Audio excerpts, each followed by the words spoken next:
Ok, pessoal, vamos dar então início aqui. Queria dar boas-vindas ao Aélio e todos aí, Fábio, acho que eu não tinha falado ainda.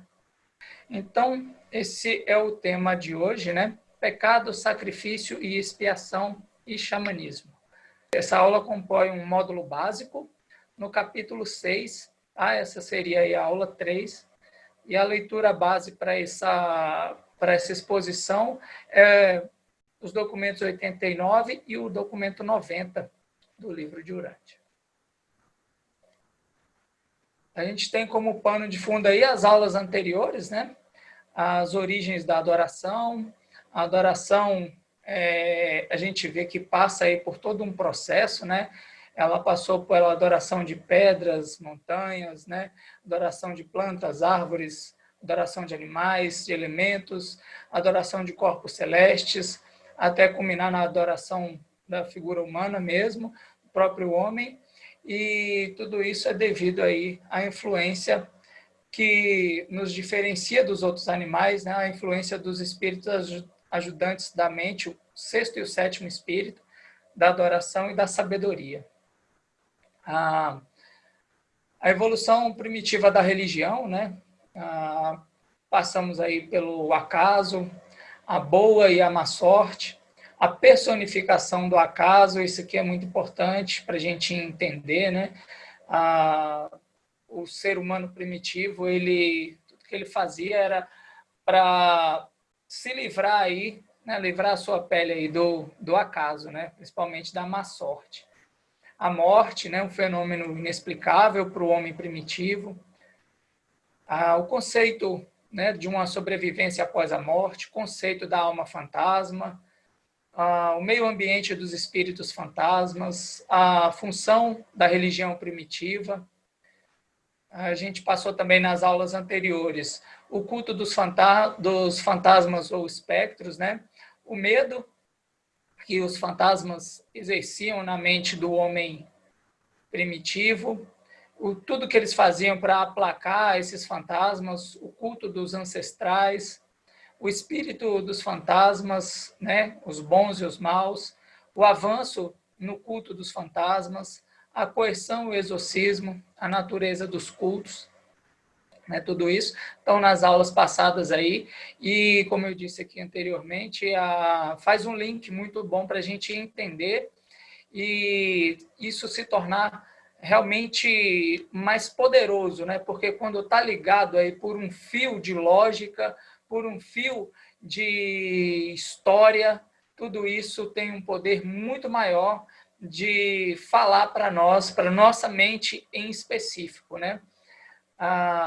E tudo que vem, né, do Pai e faz realmente algum sentido espiritual para nós, tenho certeza que é afirmado aí pelo Espírito ajustador que está em nós também. Então, a gente passou na última aula, nas aulas do Neemias aí, por fetiches, encantos e magias, numa aula muito legal que falou sobre a crença nos fetiches, sobre a evolução do fetiche, o totemismo, a magia, os amuletos mágicos e toda essa prática mágica aí. Hoje nós vamos falar sobre pecado, sacrifício e expiação, né? E temos como contexto aqui, né, o modelo que o homem primitivo se via. Esse homem primitivo, então, ele vinha aí com muito medo dessa má sorte, né, do que ela podia causar a ele, né? E ele se sentia em um débito constante com os espíritos, né? E isso gerava nele uma necessidade de redenção, porque na cabeça do homem primitivo, esse débito com os espíritos desencadeava ainda mais sorte, ainda mais má sorte para ele. E na mente do homem primitivo, eles tinham a noção de que os espíritos sentiam prazer com a miséria humana, né? Em ver o homem se dar mal. Passa a se preocupar com os pecados de omissão. Isso aqui faz com que na mente do homem surja a necessidade de um sistema de sacrifícios, né? Alguma atitude especial para que eles conseguissem ali se apaziguar com os deuses e conseguisse novamente o favor dos deuses para se livrar da má sorte. O conceito evolui para a doutrina do pecado e da salvação, né? E principalmente ali existindo um pecado original, um pecado herdado, né? Que faz parte da raça, que faz parte da natureza do ser humano, né? E com uma necessidade de remissão, tá?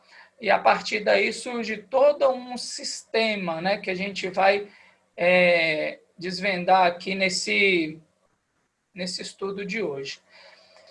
Bom, então o tabu, pessoal, por definição aqui, é algo que é proibido por crença supersticiosa, que é objeto dessa proibição, de caráter sagrado, mantido distante pelo temor à punição, censurado por crença ou pudor, né? Um exemplo aqui, quando eu era criança, sexo na minha casa era tabu.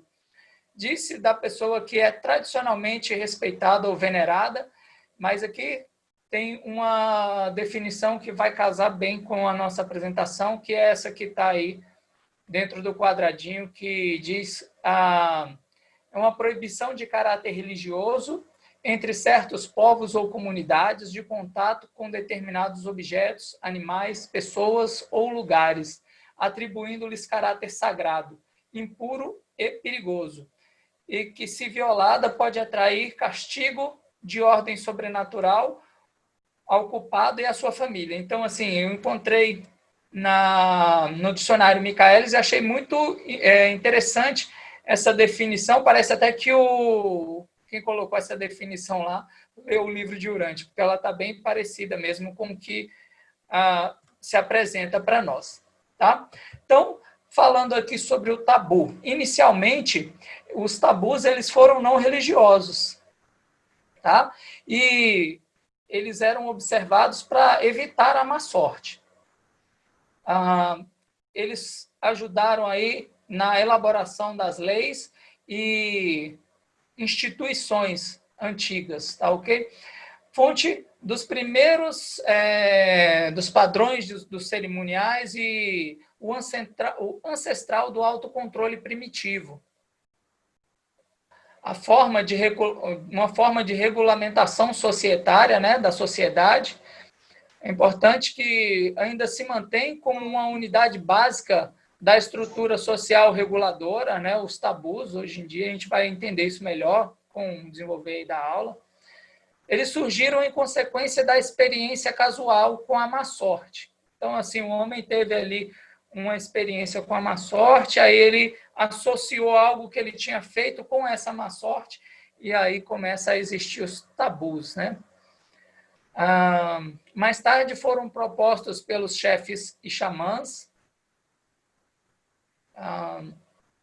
e o medo da punição dos espíritos era tão grande na mente do homem primitivo, que algumas vezes os homens primitivos chegavam a morrer, literalmente, de medo, quando violavam um tabu. Imagina só uma situação dessa, né? Que sofrimento, para um sofrimento interno, sofrimento mental para aquele homem que violava um tabu. Mas isso também tem uma importância muito grande, e é muito bonito da gente ver, né, lá na frente, como que isso influencia aí na nossa vida.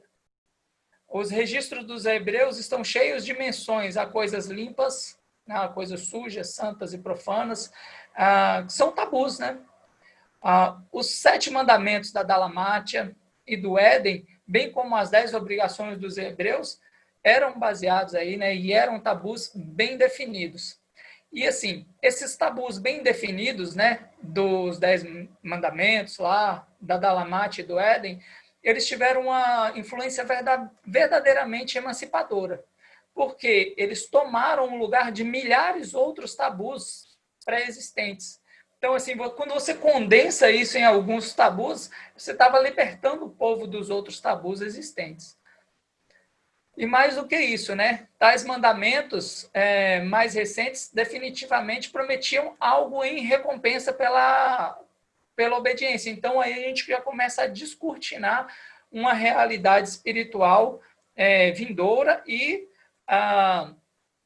isso começa a fazer nascer no homem a necessidade de fazer algo para melhorar a sua condição e herdar um futuro melhor, né? No caso aí, no nosso, hoje em dia, é a sobrevivência da nossa personalidade. O tabu egípcio sobre a carne de porco foi perpetuado na fé hebraica e na fé islâmica. Os métodos da alimentação logo se fizeram um tabu. Isso aqui é muito interessante também, que a gente pode ver, né, as etiquetas que a gente usa na mesa hoje em dia, né, tem uma origem antiga e bem linkada com tudo isso que a gente vai ver aqui, né? Então, originam-se de tabus muito antigos. Os sistemas de castas e níveis sociais também são vestígios das antigas proibições. E os tabus eram altamente eficazes para organizar a sociedade, né? Assim, através do medo, mas, por outro lado, eles eram opressivos, né? Você está olhando para eles aí, como um pai olha para os filhos, tem um lado bom, tem um lado ruim, né? Deus certamente vê isso aqui como um mal necessário, né? A gente vai ver lá na frente, né? Porque realmente passava por um sofrimento muito grande. Imagina o rapaz morrer por conta de um tabu que ele quebrou. O tabu nunca teria perdurado se não fossem as próprias sanções religiosas, né, que permitiam e sustentavam o uso desses tabus.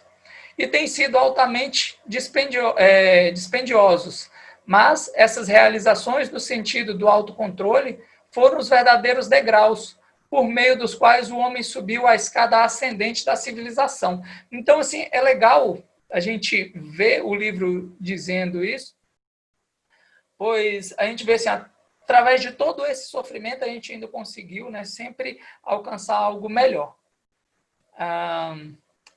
E assim, grande parte daqueles ditos tabus, né, que a gente tem aí, né, que são erros cometidos atualmente, eles são apenas violações de tabus, né, que tabus estabelecidos e muitas vezes são confundidos como pecados, né? E isso também é algo que precisa ser desmistificado. O conceito do pecado, né? Primeiro, a religião primitiva, ela se equiparava aí a um suposto seguro contra as calamidades, né? Tudo que de mal poderia acontecer. Então, se você tinha aí essa religião, era como se você estivesse seguro contra essas calamidades. Da mágica dos fantasmas, a religião evoluiu por meio dos espíritos e fetiches até os tabus.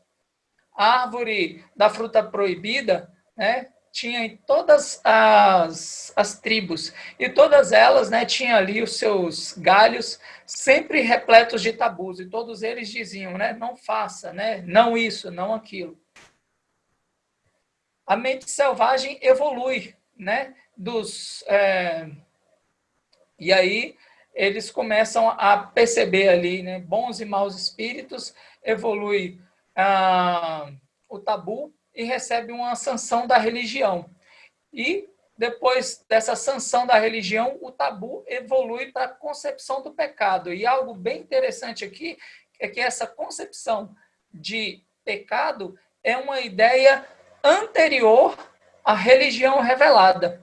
Ela surge antes da religião revelada. E o pecado, ela traz para o homem primitivo uma lógica, tanto para a morte natural quanto para as doenças, né? Que eles não tinham explicação científica. Então, o pecado ou a violação do tabu era aí uma lógica para a mente do homem primitivo lidar aí com a concepção de pecado. A gente vê que existe aí até hoje, né, a concepção na ideia humana de uma idade dourada, né, na qual o homem foi feito sem pecado, foi feito em perfeição, né, e que em determinado momento isso rompeu-se e aí a gente perdeu o contato, se tornou pecador, né? Isso, né, devido aí a vida de Adão e Eva no jardim e tudo aquilo, né? Tudo isso confirmou as ideias expressas, né, posteriormente, na crença de que o homem teve a sua origem em uma criação especial, né, que ele começou a sua carreira na perfeição, e de que a transgressão dos tabus, né, o pecado, levaram-o a cair na situação dolorosa mais recente, né? Então, o tabu, ele evolui, né, do vício, né, para o crime e para o pecado.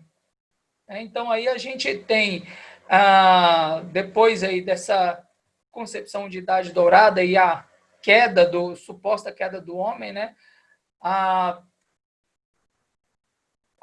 o surgimento da concepção daquele pecado que se originou dentro do homem, né? O homem já nasce com uma culpa. E a calamidade era a punição para o pecado tribal, né? Sempre que acontecia uma situação calamitosa, era uma punição para o pecado tribal. Até hoje a gente tem uma concepção assim, muitas vezes a gente, né, quando vê essa situação global a situação aí que a gente está vivendo com o vírus, né? A gente tende a pensar ainda, né? Pô, será que Deus está, né? Será que isso é uma consequência dos nossos atos, né? Dos atos das pessoas que, né, estão longe de Deus, né? Será que isso é consequência da degenerescência, algum tipo de degenerescência espiritual do homem? E essa relação de prosperidade com retidão, ela sempre esteve ali, sempre esteve ligado, né? A retidão com a prosperidade. E quando o homem primitivo via a prosperidade de homens supostamente perversos, eles ficavam muito perturbados. E com isso surgiu a necessidade da criação dos infernos, né? Para punir aqueles que violavam o tabu, aqueles que violavam o tabu e mesmo assim continuavam progredindo, prosperando, né? Pode ser economicamente, socialmente, alguma coisa assim. Na mente deles não era para existir, né? O cara que era perverso não podia evoluir. Mas a gente sabe que a chuva cai para os bons e para os maus, o sol nasce também de maneira igual, não há distinção. Aí, posteriormente, surge aí o esquema de confissão, né, onde o homem declarava que tinha violado cultos, né, bem grotescos aí de purificação, né, tinham ali o seu resultado ali na mente daquele cidadão ali. E esses rituais de purificação, eles deram origem lá na frente a muitos costumes higiênicos, né, que o povo desenvolveu. Aqui a gente tem uma imagem, né, provavelmente aí de xamã, de um ritual de purificação, né, que usava aí fumaça. Então vamos progredir aqui. Renúncia e humilhação, né? A renúncia, ela é uma evolução, né, do que a gente estava vendo, né, ali de todo aquele sistema ali de rituais. Ela é um sistema de ritual para deixar o homem menos propício à má sorte, né? E aí a gente tem ali a abstenção e o jejum, tá? Essa renúncia, ela surgiu como um resultado aí do hábito que eles tinham de queimar e enterrar as posses dos mortos junto com eles, né? E aí o que acontece? Muitas pessoas sinceras começaram a cortejar a pobreza, né? E a propriedade foi encarada como uma desvantagem espiritual, algo que a gente vê que realmente não teria aí um sentido muito lógico, né? Desde que o coração da pessoa seja bom. Tais noções de perigo espiritual, da posse material, foram alimentadas amplamente na época de Pilo e Paulo e influenciaram marcadamente a filosofia europeia desde então.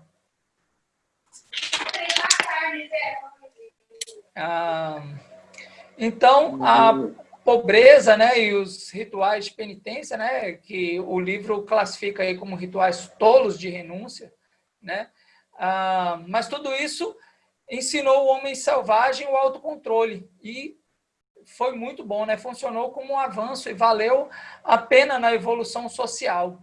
A renúncia e o autocontrole foram dois dos maiores ganhos sociais, né? Advindos, né,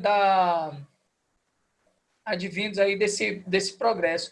E olha só que interessante isso aqui, né? O autocontrole deu ao homem uma nova filosofia de vida, né? Ensinando-lhe a arte de aumentar a fração que corresponde à sua etapa de vida, diminuindo o denominador das demandas pessoais, em vez de tentar sempre aumentar o numerador da gratificação egoísta. Eu tiro aqui um ensinamento para a minha vida disso aí, né? Porque seria mais ou menos isso aqui. A gente tem aqui uma exemplificação de uma fração, né, uma divisão, onde a gente tem um numerador e um denominador. E o resultado dessa pequena divisão aí é o que corresponderia à vida, né?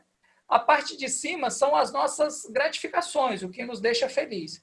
A parte de baixo são as nossas demandas, aquilo que a gente tem que fazer, né? O tempo que eu teria para aproveitar essas gratificações. Então, assim, quanto mais eu aumento a demanda, quanto mais eu aumento as coisas que eu preciso fazer, que eu tenho que fazer, que eu acho que eu tenho que fazer, né?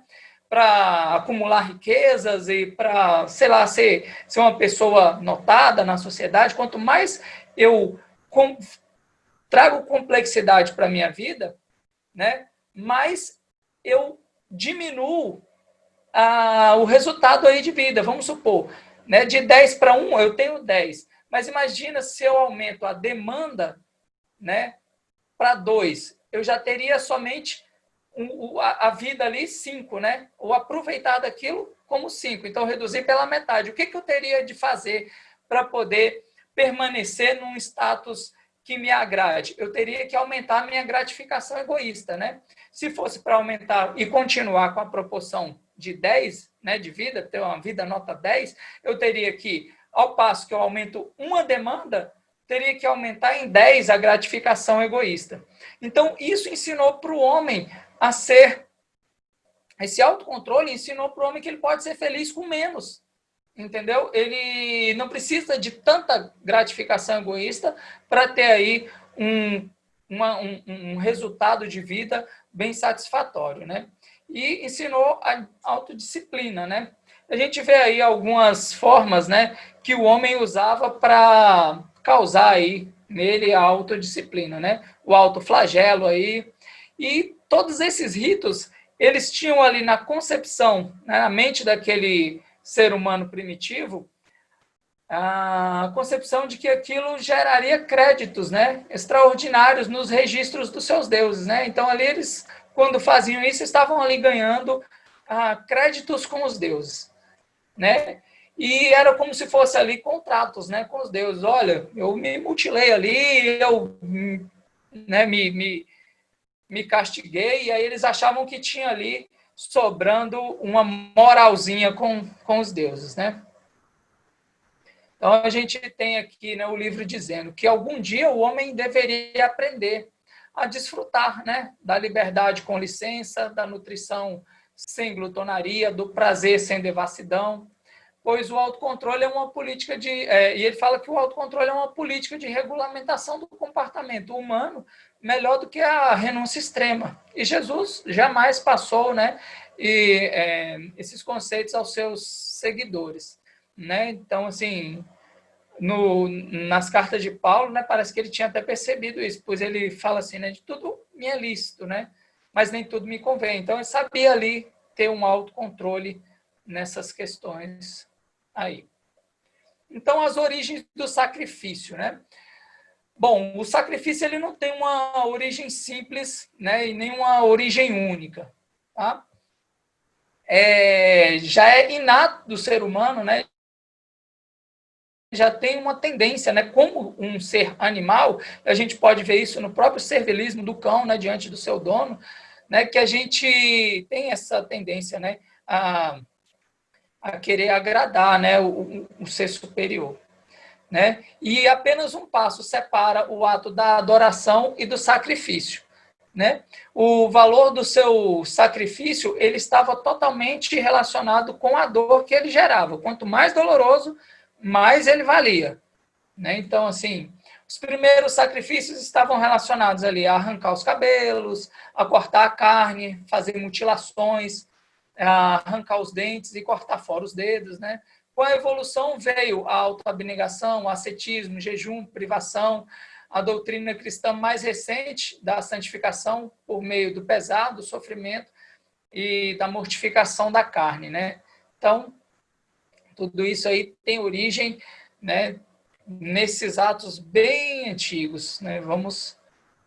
A gente vai entendendo isso aqui, né? Então, o sacrifício, ele tinha ali a sua vertente do sacrifício dádiva, que ele era feito quando você queria agradecer por alguma bênção, e o sacrifício débito, né? Quando você fazia buscando a redenção. Mais para frente surgiu o sacrifício de substituição, né? Onde eu fazia aquilo no meu lugar, né? Ali, de substituição. Bom, e era como se fossem enviadas mensagens aos deuses, né? No sacrifício, muitas vezes quando era queimado o sacrifício, aquela fumaça, né? Eles tinham a concepção de que subia como perfume para as narinas da deidade, né? Aí foi onde surgiu o uso dos incensos, né? E outros aspectos estéticos dos cultos, né? Festejos, eventos cada vez mais elaborados, cada vez mais ornados, né? Tudo isso para agradar aí os deuses. A ideia inicial era que o sacrifício era um imposto, né? Para que voltasse à neutralidade, né? Ficar ali numa boa, o homem com Deus, né? Mais tarde, a ideia da expiação veio a se desenvolver. O conceito de pecado e do pecado original foram tornando-se difundidos de modo que o sacrifício por pecados acidentais e pessoais evoluiu até a doutrina do sacrifício pela expiação do pecado racial. Então, a gente vê, né, que tudo vai seguindo ali um desenvolvimento, uma escalinha de uma coisa puxando a outra, né? Um desenvolvimento mesmo, né, que vai abandonando as coisas mais esdrúxulas e abraçando sempre outras que favorecem mais o ser humano, né? A renúncia é a forma negativa de propiciação, né? Você não faz nada, né? Só renuncia. Já o sacrifício, ele é a forma positiva, né? Onde você age, né? O ato de propiciação inclui a louvação, a glorificação, a adulação e até mesmo entretenimentos, né? Dança e outras coisas aí. As formas atuais de adoração são simplesmente a ritualização dessas antigas técnicas de sacrifício, de propiciação positiva, né? A gente tem ali o hábito de fazer alguma coisa, né? Um sacrifício positivo, né? Os nossos cultos, as danças e todos os nossos ritos hoje, né? Que se vê aí nas igrejas, principalmente as mais tradicionais. Bom, e o sacrifício para o homem primitivo, ele tinha ali o uso dos animais e ele tinha um peso muito grande, né, para esse homem primitivo, pois os animais, né, para os homens primitivos, eles tinham realmente um significado muito grande, era como verdadeiros parentes mesmo desses homens, né, eles gostavam, tinham um afeto muito grande por eles, né. E com o passar do tempo, né, os sacrifícios que sempre eram feitos ali do melhor do que os homens tinham, né? O melhor cavalo, o melhor, sei lá, cachorro, o melhor que eles tinham, o homem foi falando, poxa, não dá, né, para eu sacrificar tudo que é melhor. Ele foi se tornando mais esperto, né? E parou de oferecer os animais que eles usavam no trabalho. E começaram a oferecer animais que eles não usavam, né? Bom, pessoal, alguém quer fazer alguma pergunta, quer fazer alguma participação? Se quiserem aí, pode ficar à vontade. Né? Sobre isso aí, qualquer coisa que se alguém quiser, pode abrir o microfone e falar, tá? Adriano, falou sobre renúncia, né? E eu até levantei aqui no Zoom, no chat, uma questão, né? Paulo de Tarso fala da santificação. Ele diz que sem a santificação ninguém verá o Senhor, né? Ninguém verá Deus. E subentende-se que santificação denota um pouco de renúncia, né, da nossa parte, né? Seria correto dizer que a renúncia nesse sentido também para alcançar essa santificação que, segundo Paulo e Tássio, não se pode ver Deus, não se pode alcançar Deus, seria também viável, seria louvável, não seria um tabu ou algo para gratificar a si mesmo, como você colocou lá naquela continha que você colocou, né? Aquela regra de 3, naquele cálculo. Como entender Então, essa questão? o que acontece? A gente tem que ver que Saulo, né, que Paulo, ele tinha uma concepção que estava ali há 2000 anos atrás e tinha uma concepção fechada ali, né, enraigada ali, toda cheia de todo um conhecimento anterior, assim como nós temos hoje, né? O próprio fato de você fazer essa pergunta, ela denota que isso ainda está enraizado nas nossas crenças, né? E, assim, o que Paulo falou era a concepção dele. Hoje, né, com o desenvolver dessa apresentação, você vai ver que nem é a questão, entendeu? A santificação que Deus requer de nós, ela é um pouco diferente do que Paulo ensinou. Não é a renúncia, né, de comer nada, não é a renúncia de se relacionar com ninguém, não tem muito a ver com isso. É mais uma questão de empatia espiritual que você tem com o seu ajustador e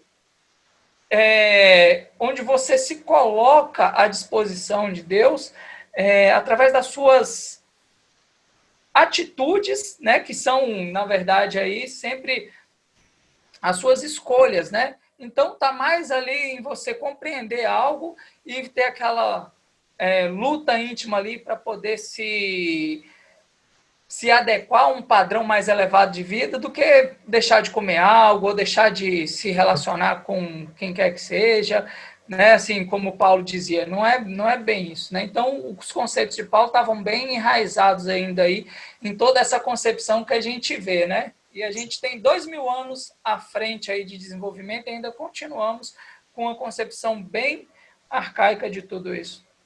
Bacana, sua questão. Gratidão, meu irmão, professor. Por nada. Então a gente vê, né, pessoal, que isso estava tão assim na mente do ser humano primitivo que o livro ele cita que esse dirigente egípcio, né, o que ele tinha sacrificado lá, né? Olha os números, né? Acima de 100 mil aqui, menos os barcos, né? Mas acima de 100 mil aqui, de milhão, né? Coisas que foram sacrificadas. E isso, né, tem um custo, né? De onde ele tirava dinheiro aqui, por exemplo, para sacrificar 5.740.352 sacos de moeda? O cara tinha que meter a faca no bucho do povo ali, arrecadando imposto, né? Então, o que acontecia? Isso gerava pobreza, né? Gerava pobreza no povo e necessidade. E como é bonito isso, né? A pobreza, a necessidade gerou também uma evolução, né? Porque daquele banquete que eles faziam ali, né, no sacrifício, a própria necessidade deles fez com que eles participassem, né, tivessem a necessidade de participar do banquete sagrado. Então, eles iam lá, sacrificavam as coisas e consumiam também. Né? Por quê? Porque tudo foi tendo ajustes. Né? Pô, eu vou morrer de fome enquanto eu estou aqui fazendo essa oferenda. Então, eles foram se ajustando mentalmente e isso foi fazendo sentido para eles. E aí se cria a concepção de banquete sagrado, né? Que era onde os ofertantes faziam, participavam também do banquete, né? Ofertado. Vamos aqui prosseguindo, né? Então, os sacrifícios e o canibalismo. A gente vai ver aqui, né, as correlações que tem aí um com o outro.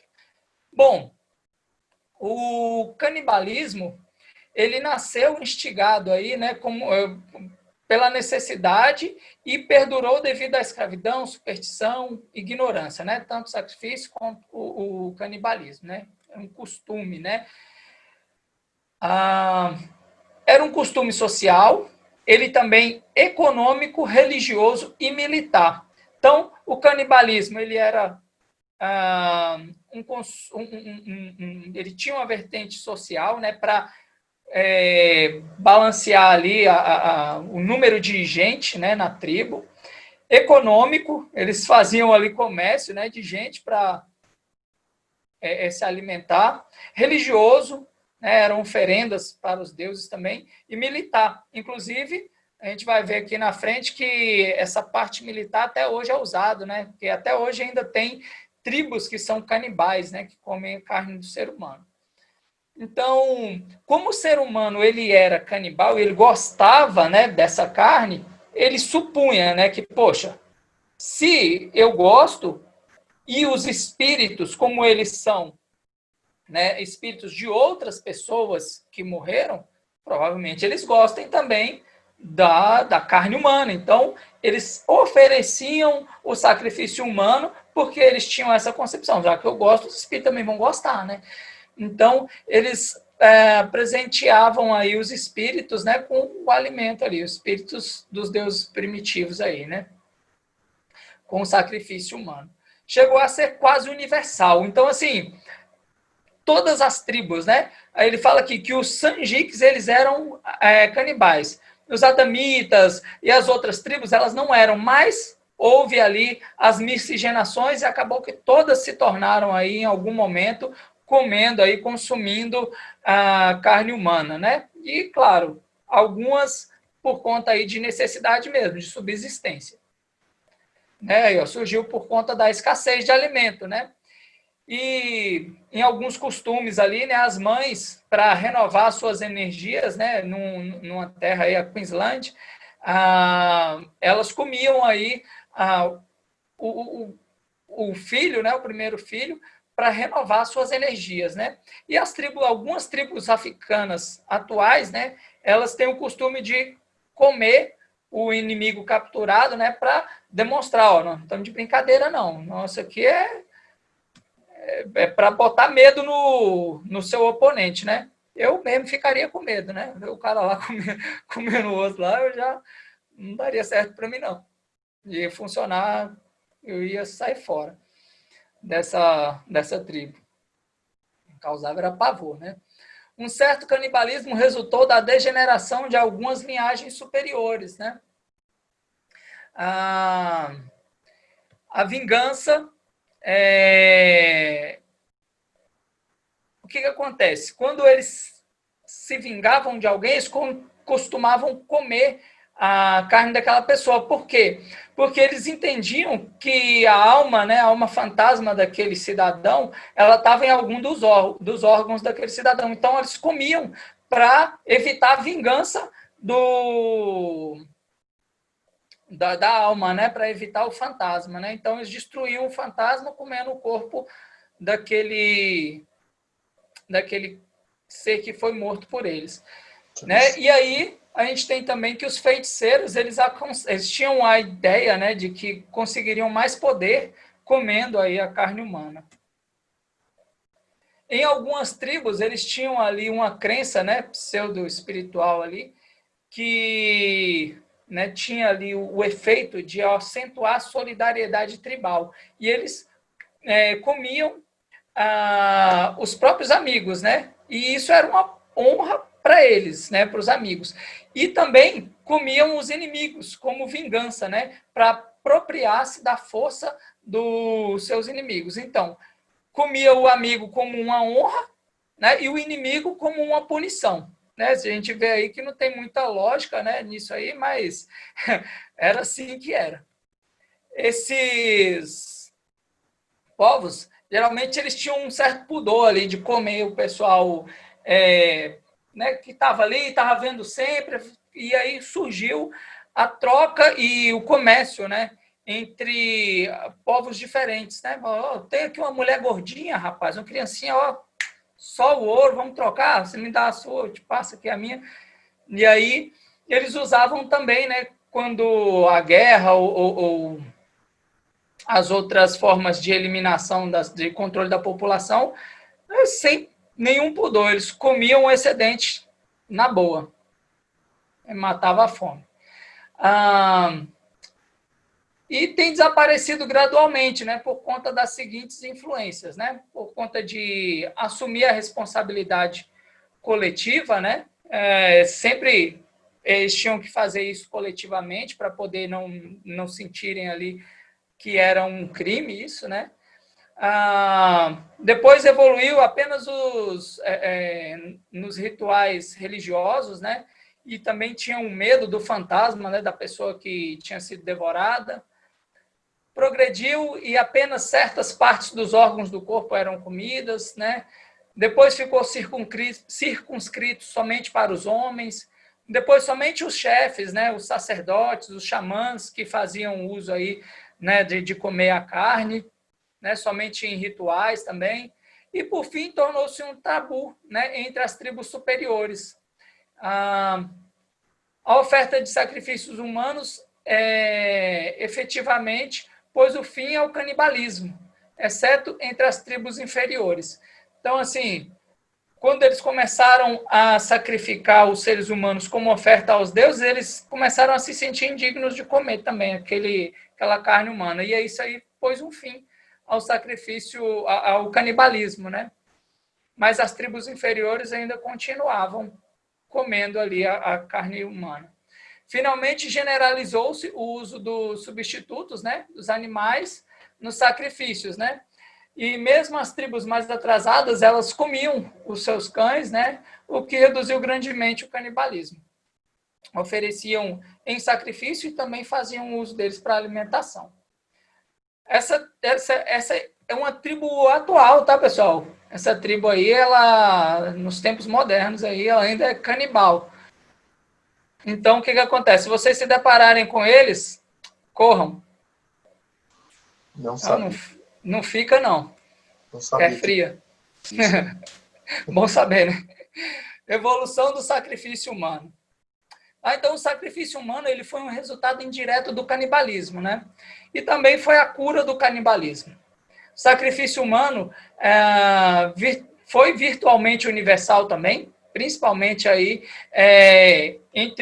a gente pode ver que as tribos, né, pele vermelha do norte dos Estados Unidos, eles usavam e usam bastante ainda sacrifícios humanos, né? Tem muitos filmes que falam a respeito dessas histórias.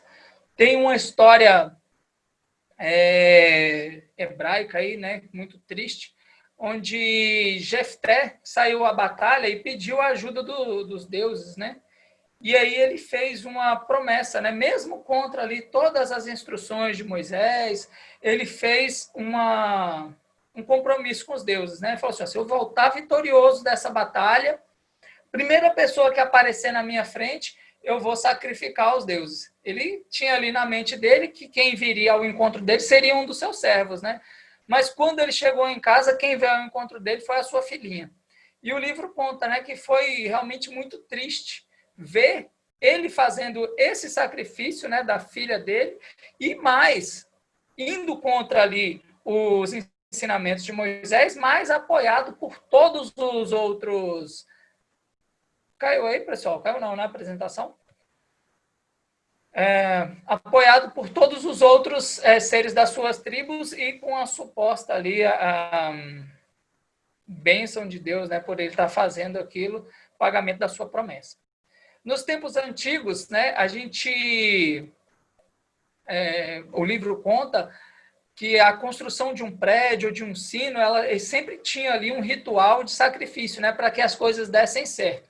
O sino, muitas vezes, eles matavam ali uma jovem, eles matariam uma jovem dentro do próprio fogo que se fundia ali o sino, para que o sino ficasse com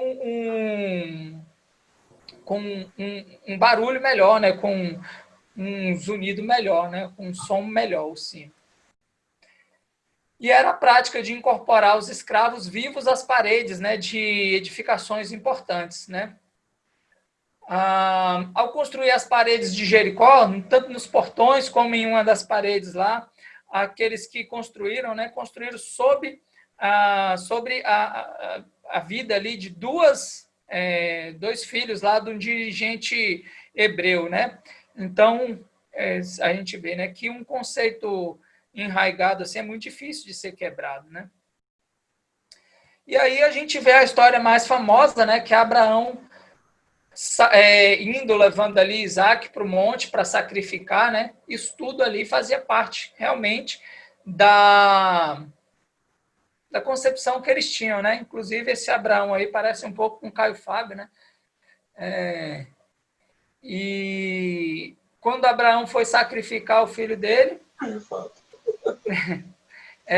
ele ouviu a voz de Deus, né? Abraão, não faz isso, né? Mas a gente, por outro lado, vê também o quanto a fé deles era grande, né? Estava acima até dos seus amores materiais, né? Então, assim, isso para mim também tem um lado espiritual, no qual ali a gente pode ver, né, Jesus falando, aquele que amar mais a sua família do que a mim não é digno de mim. Então a gente vê isso aí, né, bem claro, né, Abraão demonstrando, olha, Senhor, tu deu, é seu, se o Senhor está pedindo, eu devolvo, não tem, né, eu faço o sacrifício.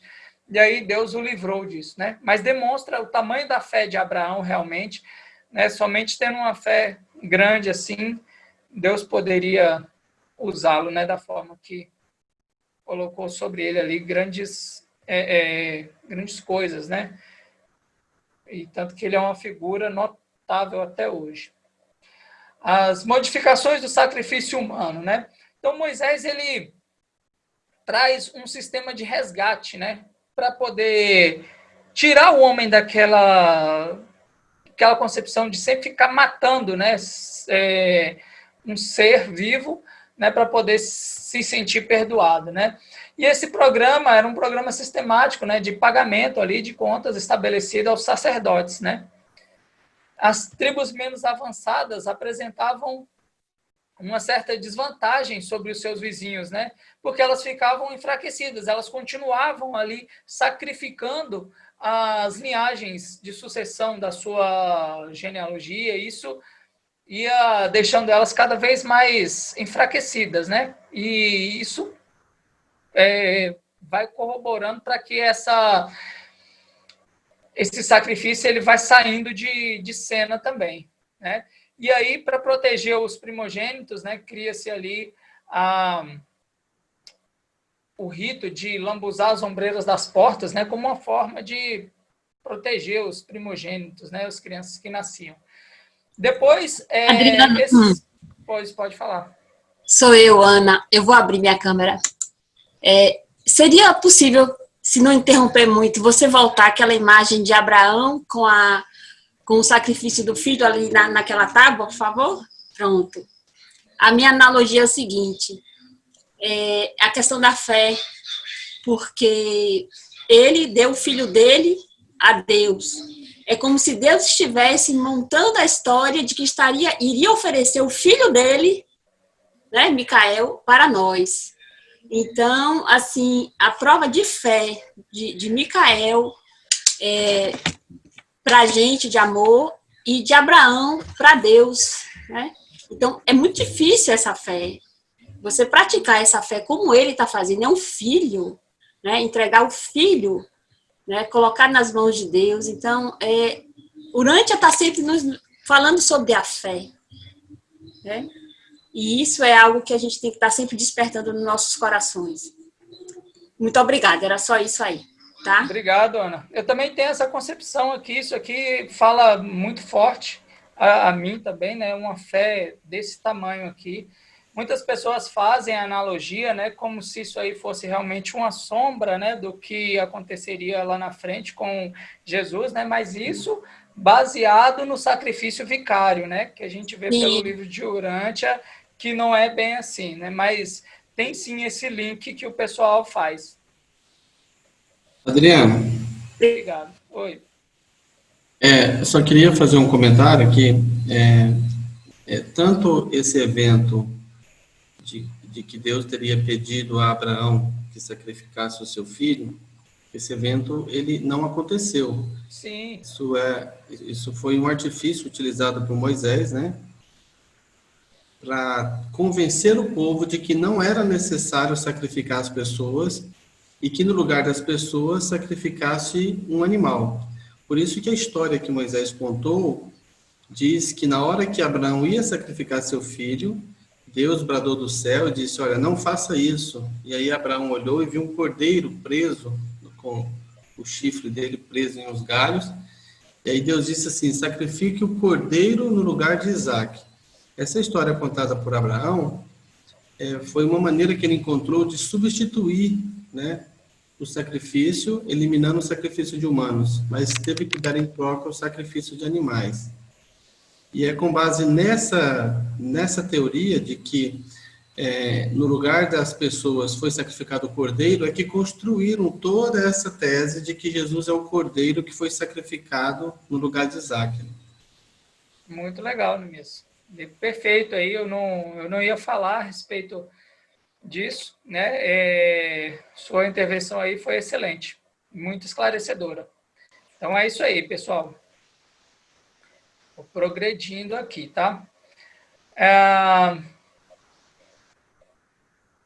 Então, a evolução, né, desse sacrifício, né, ela chegou, né, na dedicação dos filhos primogênitos, né? Então, eles tinham ali, muitas vezes, o hábito de abandonar uma criança, né? Eles já não matavam, eles abandonavam, né? Se ela sobrevivesse, foi vontade de Deus, né? A gente vê aí a própria história de Moisés, né? Foi assim, né?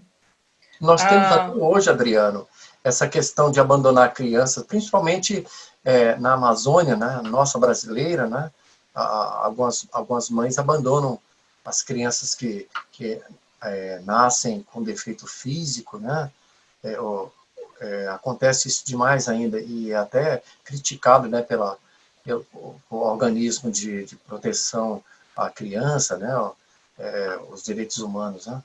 Entendi. Aqui eles é mesmo como se fosse, né, uma continuação do ritual que eles tinham, né? E esse costume, né, deu origem às colonizações, né? Você não sacrificava, mas enviava ali aquele filho para um outro lugar. E aí, quando aquele filho crescesse, eles colonizavam ali aquele lugar, né? E assim sucessivamente, né? Isso deu origem à colonização. E também as modificações do sacrifício humano tem um link também com a libertinagem sexual nos templos, né? Porque muitas vezes as pessoas que seriam, né, sacrificadas, né, as mulheres que eram pegas ali em alguma falta, elas, quando, né, seriam sacrificadas, elas se comprometiam, né, em troca da sua vida, ter ali o serviço sexual no templo, né? E isso foi algo que perdurou bastante tempo, né? E era realmente tido por eles, né? Se difundiu no sul da Europa, na Ásia, né? E elas eram até mesmo preferidas, né? Porque elas recebiam por isso, às vezes, também, e o povo preferia essas mulheres, né? Era uma forma que eles tinham também de ter a gratificação sexual, né? Através aí de um ato supostamente religioso, né? Vamos supor assim, né? Um ato limpo. Mais tarde, né? Ao invés de matar, fazer o sacrifício humano, eles faziam a mutilação, né? Não vai morrer, né? Mas ali cortava o braço, cortava um dedo, né? Algum membro do corpo ali, né? Mutilação no lugar do sacrifício da vida, né? E posteriormente, né? Ao invés de cortar o dedo, eles falam assim, não, vamos só amarrar um no outro. Ó, e vai evoluindo, né? Ficando mais inteligente. Vou nada, vou cortar o dedo. E aí, ao invés de cortar, só atava o dedo. E isso não era feito assim como um rito mesmo de adoração. Era sempre um rito de barganha, uma forma de conquistar o favor dos deuses, né? Uma forma de conquistar ali o favor mesmo, né, dos deuses, né? Eu estou fazendo isso aqui, né? Me perdoa ali, me ajuda aqui e tal. Não eram expressões de adoração, né? Aí a gente passa aqui para a redenção e para as alianças, né? Tudo isso depois culminou aqui no simulacro do sacrifício das filhas, né? Que era precedido de uma sangria e a dedicação da virgindade vitalícia daquela pessoa, né? Que ia servir ali num tempo. E foi uma reação moral, né? A antiga prostituição que acontecia nos templos, né? Em tempos mais recentes, as virgens dedicavam-se ao serviço de manter os fogos sagrados dos templos. E toda essa questão aí da evolução, né, das modificações do sacrifício, deram origem também ali a alguns tipos de cerimônias, né? Por exemplo, a circuncisão, né? Era uma mutilação feita nos homens, né? Furar as orelhas das mulheres, né? Tudo isso surge em decorrência desses hábitos antigos, né? As tatuagens, por exemplo, elas são uma representação artística daquelas cicatrizes que ficavam das automutilações ali, dos cerimoniais. As pessoas se automutilando, ficava todo cicatrizado. Hoje as tatuagens estão fazendo aí muito sucesso, né? Mas às vezes as pessoas nem sabem, né, qual a origem dessa prática aí, né? A lei ou a aliança, ela começa a tomar lugar, né, da sorte, do medo e da superstição. Então ali, né, a gente tem uma aliança com Deus, né? Então a gente não tem mais ali que contar só com a sorte, né, ou com a superstição.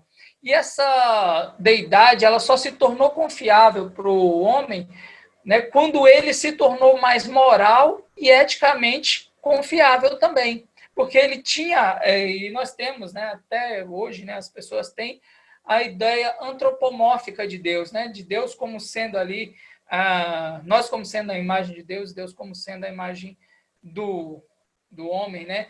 E quando o homem, somente quando ele se tornou mais moral e eticamente desenvolvido, é que ele conseguiu aí fazer alianças com Deus, e isso tomar aí à frente, né, aquelas ideias lá que eles tinham, né? Então, assim, a gente tem algumas ideias errôneas aí, né, do que era. Eles não faziam isso de forma espontânea, por gratidão, por agradecimento. Não era assim, né? A oração primitiva, ela era sempre uma forma de barganha ou de permuta, né? Eles sempre estavam ali tentando engariar algo com os deuses, né? Algo mais egoísta mesmo, né? Que eles queriam ali para eles. Então, assim, eles falavam que a oração de um homem justo, ela podia muito nos seus, né, efeitos, né? E ali surgia quem era o homem justo, né? Aqueles que sempre pagavam ali os seus sacrifícios e tudo isso. A prece primitiva, ela só concluir isso aqui, ó. Pois não. A prece primitiva, ela também era uma forma de barganhar por saúde, por dinheiro, por vida, né? Pode falar, Fernando. O livro Durante fala muito de oração com ética, né? Eu ainda não consegui captar a profundidade dessa questão de orar com ética, mas o livro ensina muito a respeito de orar com ética, né, para Deus, sem essa pretensão de permutar, né, de enganar Deus. Eu acho que eu gostaria, acho que até merece um pouco de atenção nessa questão aqui, né? Se alguém puder corroborar mais nesse sentido, eu agradeço, viu? Orar com ética, que você fala? Isso. Na minha concepção, por exemplo, uma vez eu participei de um testemunho onde o menino, ele recém-convertido e tal, ele pedia para Deus assim, né? Deus, que os meus inimigos morram, né?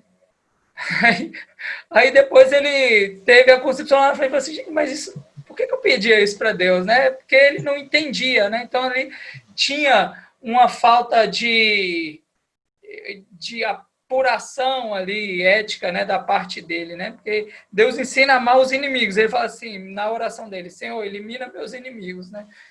Então, assim, eu acho que essa ética ela vai se desenvolvendo a partir do momento também que a gente vai tendo relacionamento com Deus e um desenvolvimento social maior também, né? Porque muitas vezes eu peço uma coisa que pode estar sendo algo que vai prejudicar um irmão. E aí a gente pensar de uma maneira mais altruísta, de uma maneira mais mais socialmente correta. Eu acho que tem relação com isso aí. Prudência nas palavras, na hora de orar, né? Pedir a Deus alguma coisa, né? O Pai. Não sei nem se é prudência nas palavras, mas no que você deseja mesmo, né? Às vezes a gente ora errado e o Espírito que conserta lá, né? Às vezes a gente está pedindo uma coisa que para nós parece bom, mas que lá na frente a gente vai perceber, puxa, aquilo ali não seria legal, né? Então, assim, a gente, por ter uma mente muitas vezes lenta para entender a realidade total, a gente acaba pedindo algo que é antiético, né? Sei lá. Eu acho que tem a ver com isso. Ok. Se alguém quiser falar, pode falar, tá, pessoal? Aí evoluímos aqui para os sacrifícios e sacramentos, né? Então, os rituais primitivos de sacrifícios, eles deram origem a cerimônias posteriores, né, do sacramento. E isso foi uma influência, né, poderosamente socializadora, né? Isso reunia muitas pessoas, né? Um novo culto cristão, né, no sangue da aliança eterna, né? Paulo, com isso, de uma vez por todas, ele coloca um fim nos sacrifícios humanos, né? Por quê? Porque Cristo fez o sacrifício último. Alguém aí com o microfone ligado, se puder desligar. Então, Cristo fez o sacrifício último, né? Então, isso aí já foi uma grande evolução, né? E assim, após longas idades, o culto do sacrifício evoluiu até o culto do sacramento. Né? Então, a gente vê que é uma evolução mesmo, uma escadinha aí crescente. O perdão do pecado, né? O homem antigo e o homem moderno. Os homens antigos, né, eles tinham métodos antigos de consolo da mente e da alma. Então, eles tinham que fazer aqueles sacrifícios ali para se sentirem novamente confortáveis diante das entidades espirituais deles, né? E o livro fala que a gente precisa desenvolver uma consciência, né? Uma consciência do pecado, né? E da nossa necessidade espiritual. A nossa necessidade espiritual e entender mais o que é, né, o pecado. Desenvolver novas técnicas de autoconsciência da salvação. E aí ele vem falando assim, né, que precisa redefinir o que é pecado, né? E o pecado, ele é uma deslealdade deliberada para com a deidade, né? Não é só a transgressão de um tabu. Não é isso, né? Tem que ter ali uma deliberação da vontade do homem contra a deidade. E há degraus, né? Há graus aí dessa deslealdade. Ela pode ser parcial, né? Quando há apenas a indecisão por parte da criatura, né? Essa indecisão ali, não sei se eu sirvo, se eu não sirvo a Deus, né? Então, ela fica ali indecisa. O conflito, né? Da lealdade dividida, a lealdade morimbuda, né, que depois eu faço, né, está indiferente, e a morte da lealdade, né, que é demonstrada aí pela devoção de ideais onde Deus não participa, né? Então, assim, a gente tem que entender aí que o sentimento de culpa, ele vem, muitas vezes, pela infração de um tabu, e não de um pecado verdadeiro, né? A violação dos costumes, né? Ela nem sempre é uma deslealdade consciente à deidade.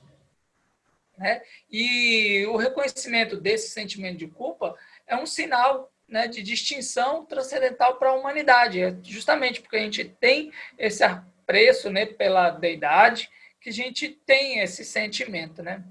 Isso é uma indicação ali de que nós somos realmente humanos, né? O homem como criatura de grandeza potencial e glória sempre ascendente, né? E isso é um sentido esse sentido de indignidade é um estímulo inicial, né, que deveria levar rápida e seguramente àquela conquista da fé. O homem se sente indigno e ele busca o arrependimento sincero, ele busca reatar ali o seu relacionamento com Deus, né, e translada a mente mortal aos níveis magníficos, né, de nobreza moral, né? Quando ele faz uma alta avaliação de si mesmo, né, e começa a discernir ali, né, ter um discernimento cósmico de uma vida espiritual mais elevada, e assim todos os significados da existência humana mudam, né, do temporal, né, da carne para o espírito, do temporal para o eterno, e todos os valores se elevam do humano para o divino. Então, o livro ele fala realmente que a confissão ela é muito importante, entendeu? Ela é importante para que a gente tenha realmente, né, essa... É uma forma de você expor aquilo, de você muitas vezes ter um significado maior na sua mente, quando você confessa. Porém, você vai sentir ali toda aquela libertação do pecado, né, do pecado, mas as consequências do pecado, elas perduram, né? Se você fez alguma coisa errada, você pode se arrepender daquilo, Deus vai te perdoar, mas as consequências do pecado, elas vão vir, né? Fez o pecado e esse erro muitas vezes ali, ele tem consequências, você vai ter que pagar por elas, né? Deus perdoa, mas a lei ela precisa também se cumprir, principalmente a lei do homem, né? Quando se infringe ali alguma lei. Então, o perdão do pecado, né, da parte da deidade, ela representa aí uma renovação das relações de lealdade, né? E ela vem sempre seguida ali por aquele período em que a consciência humana ela teve um lapso nas suas relações de fidelidade por consequência da rebelião consciente, né?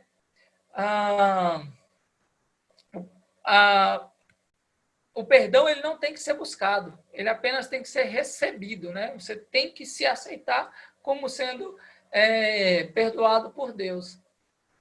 E a consciência do restabelecimento das relações de lealdade entre a criatura e o Criador, né? E aí você vem, né? Tem essa consciência de que Deus te perdoou. E todos os filhos e filhas de Deus são felizes, né? Amantes do serviço e sempre progridem na ascensão ao paraíso, ou seja, o perdão de Deus está aí. Independente do pecado que se cometeu, se você recebe o perdão de Deus, ele vem e você continua a sua jornada, né, de progressão espiritual. Eu acho isso aqui muito bacana. Não precisa, né, de nenhum rito especial, de sacrificar nada, né? Você se arrepende, pede um perdão sincero e o Senhor te perdoa. Está aqui, né? Até se você me perdoa, com esse cravo aí, né? Sim, e o sangue, né? Será que o amor de Jesus, né? Que por amor à verdade, né? Que sabia que a verdade nos libertaria, ele foi até o fim. Será que ele não nos perdoa, né? Então, assim, só você se chegar com humildade e com coração sincero que você realmente será perdoado aí por Jesus. Então, a gente termina a primeira parte aí da explanação, né? E a gente entra nessa segunda parte que vai falar sobre o xamanismo, né? Sobre essas práticas místicas aqui. E a gente vai entender um pouquinho dela, né? O xamanismo, que também vem com os sacerdócios, né? Os curandeiros e os sacerdotes. Então, o xamanismo, os curandeiros e os sacerdotes, né? Então, a gente viu aí que tem uma evolução, né? Do aplacamento dos fantasmas. Depois a gente passa aí por um período, né, de restrição, exorcismo, coerção, conciliação e propiciação. Depois, para o sacrifício, expiação e redenção, né?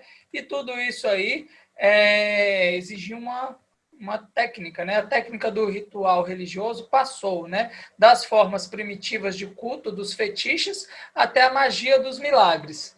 E o ritual foi se tornando cada vez mais intrincado, cada vez mais complexo. E aí começou a surgir, né, e dar área aí para surgimento de curandeiros, xamãs, sacerdotes, ou seja, líderes espirituais ali, né? Líderes que conduziriam esses rituais, né? O progresso dos conceitos do homem primitivo, né? No mundo espiritual, eles tinham ali a concepção de que os mortais comuns eles não tinham acesso, né? Somente seres excepcionais que poderiam acessar aí esse mundo espiritual. E o curandeiro, o xamã, o sacerdote, ele fazia essa ponte entre o homem primitivo ali e a sua deidade ali, o seu Deus ali, né? Então, eles eram intermediários. E o livro diz, né, que hoje a maioria dos nossos sistemas de crença religiosa ainda são organizados, né, por uma prática bem próxima a essa, né? A maioria das crenças religiosas organizadas em Urântia está passando por esse nível de desenvolvimento evolucionário. Não me soa, né, muito aí evoluído. Então, a gente tem aqui, né, um exemplo, né, de um líder hoje em dia aí que seria como se fosse aí um intermediário, né, entre o homem e Deus. Ele se coloca como um intermediário. É um exemplo aí. Mas ele fala que a religião evolucionária ela tem uma sequência, né? Ela nasce de um medo simples que domina o homem, né? O medo surge na mente humana quando ela se confronta com o desconhecido, né? Com o inexplicável, com o incompreensível, né? E quando esse homem alcança a compreensão profundamente simples de um amor todo-poderoso, né? Esse amor invade a sua alma, né? De um modo irresistível e ela desperta para a concepção de uma afeição ilimitada do Pai Universal, né, pelos seus filhos do universo. Então, o que acontece é mais ou menos isso, né? O homem escala aí progressivamente no seu entendimento através, né, do conhecimento e acontece com ele uma libertação, né? Conhecereis a verdade e a verdade vos libertará. Porém, né, todavia, entre o começo e a consumação da evolução religiosa, interpõe-se a longa era dos xamãs, os quais presumem colocar entre o homem e Deus como intermediários, intérpretes e intercessores. Vamos, então, adentrar um pouquinho mais aqui. Os primeiros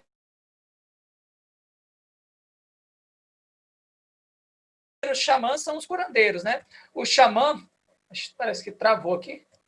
Deixa eu ver. Ah, tá.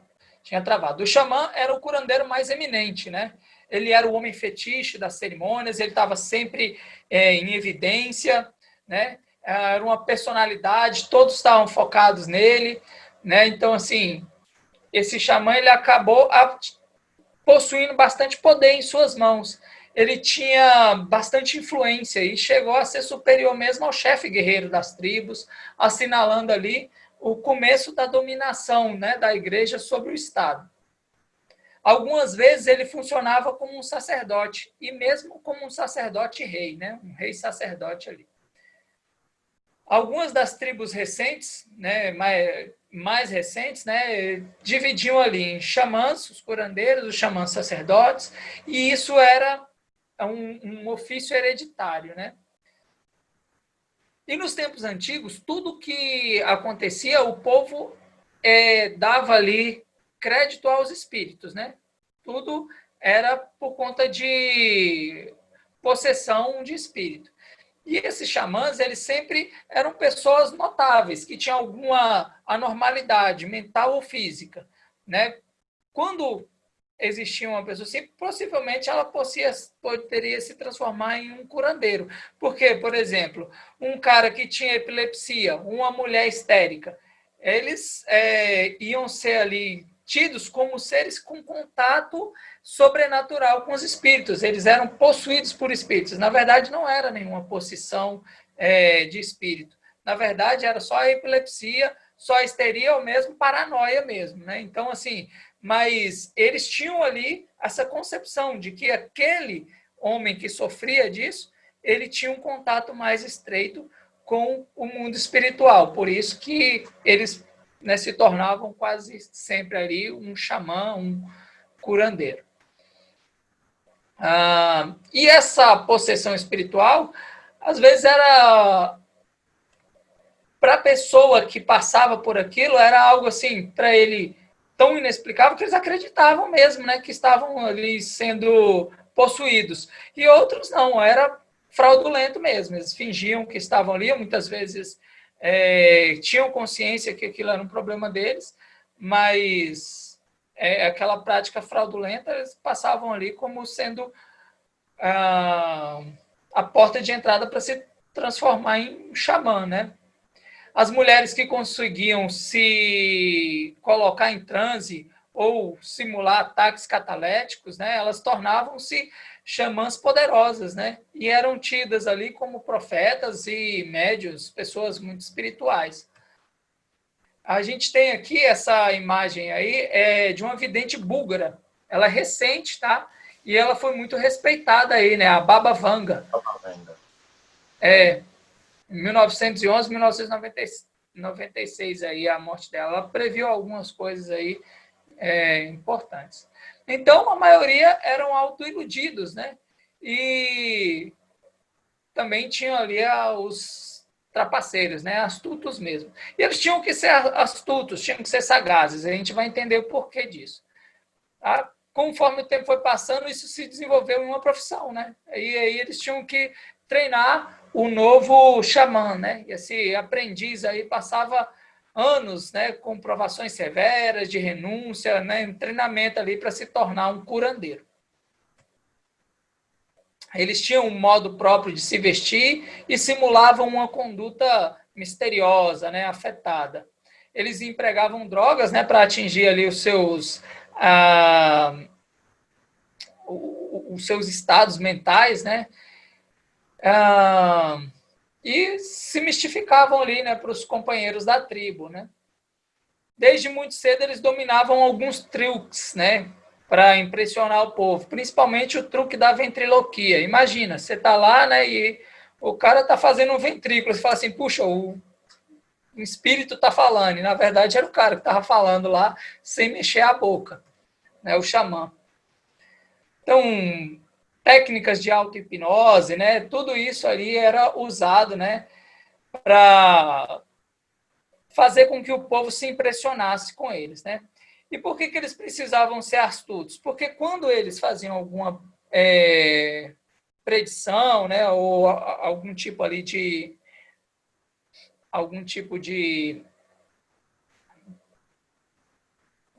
mais nessas predições dele, né? Quando eles erravam, eles tinham punições, ou eles eram reduzidos de nível, ou até mesmo mortos, né?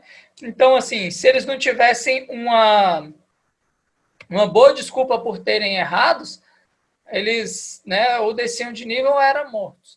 Então, o que acontece? Quase sempre, quem sobrevivia era aqueles que conseguiam ser melhores atores ali, né, e contar as melhores mentiras. Então, aí a gente vê, né, que o xamanismo, ele realmente era o terreno da malandragem, né, os caras que conseguiam ter o jogo de cintura maior. E foi justamente o xamanismo, né, que tomou o comando exclusivo dos assuntos tribais, das mãos das pessoas mais velhas, mais fortes, mais preparadas, né, e entregou aí nas mãos dos mais espertos, né, dos mais perspicazes, dos mais malandros ali. As práticas xamanistas, né? Então, dentre essas práticas, tinha a conjuração dos espíritos, né? Um procedimento que deveria ser preciso, né? Altamente complicado, né? Que eles tinham ali toda uma observância que eles tinham que fazer, porque senão os deuses deles lá poderiam ficar irados ao invés de ficar, né, de agradar.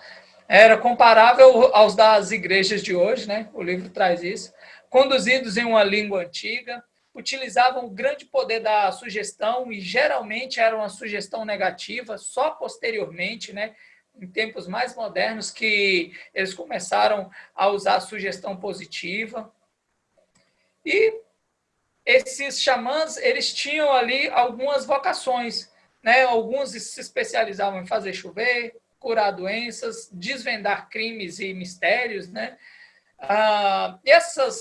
Curar as doenças, eles estavam mais para conhecer e controlar os riscos da vida, né? Aconselhar, muitas vezes. Eles eram, querendo ou não, pessoas com um certo conhecimento da vida, né? Pessoas mais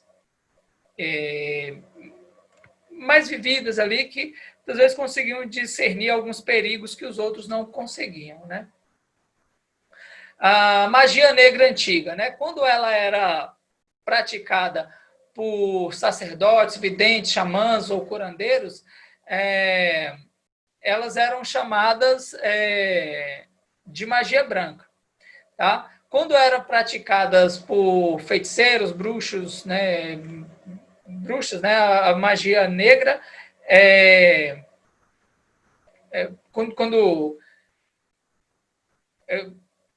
era magia branca quando era praticada, né, por sacerdotes, videntes, xamãs ou curandeiros. E negra quando, né, feiticeiros, magos, bruxos, né, esses que praticavam esse tipo de magia, eles também eram conhecidos assim. Com o passar do tempo, né, foram todos classificados como bruxaria, né, e era a religião, né, das tribos primitivas, né,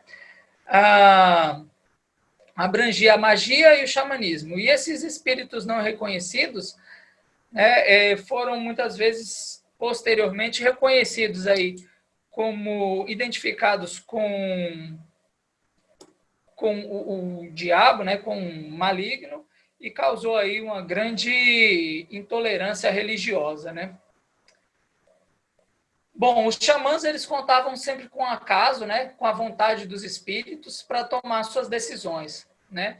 E ali eles tinham aqueles jogos de azar e sorteios, né? Muitas vezes faziam aquele jogo, né? No nome de quem cair vai morrer, né? E aí matavam realmente a pessoa, né?